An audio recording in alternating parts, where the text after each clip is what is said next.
మంచిగా కలిసి పనిచేయండి. ఇలా గెలుపు ఓటములు కూడా ముఖ్యం కాదు.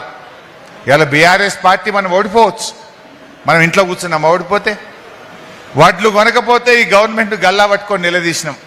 మక్కలు కొనకపోతే ఈ గవర్నమెంట్ మెడలు వంచి రైతుల చేత మక్కలు కొనిపించే విధంగా మనం ప్రయత్నం చేసినాం. ఎక్కడ ప్రజలకు కష్టం వచ్చినా ప్రజల గొంతుకై బీఆర్ఎస్ పార్టీ పనిచేస్తుంది.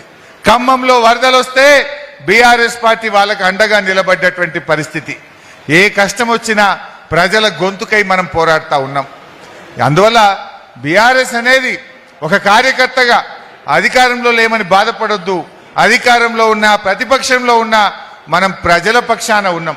ప్రజల కోసం మనం పనిచేస్తూ వచ్చినాం తప్ప మనం వేరే ఆలోచించడం లేదు.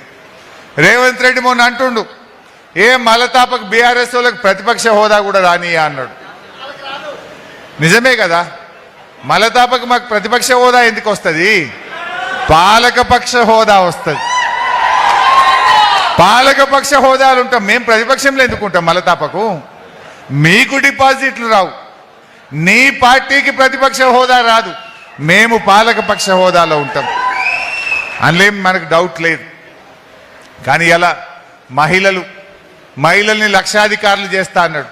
అయిందా? ఎవరన్నా కోటీశ్వర్లు అన్నాడు. ఇంకా లక్ష నేనంటున్నా, 1 కోటి మంది మహిళల్ని కోటీశ్వర్లు చేస్తా అన్నాడు. చేసిండా? ఎంతమందిని చేసిండు?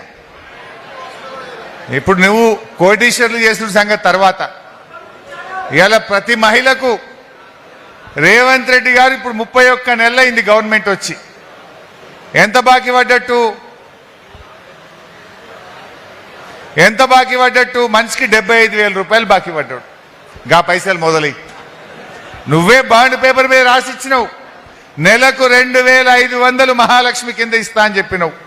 31 నెలలైంది. మరి మనిషికి 75,000 ఇవ్వాలన్నా వద్దా? మరి కోటీశ్వర్ల సంగతి తర్వాత ముందైతే లక్షాధికారులను చేయి, గా ₹1,00,000 రూపాయలు.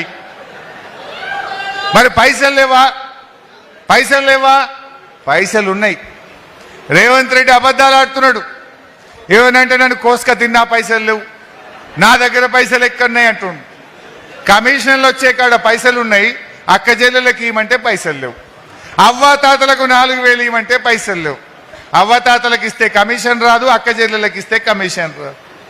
అందుకోసం పైసలు లేవు. ఈయన ఇప్పుడు జూబ్లీ హిల్స్లో 100 కోట్ల రూపాయలతో కొత్త క్యాంప్ ఆఫీస్ కట్టిండు.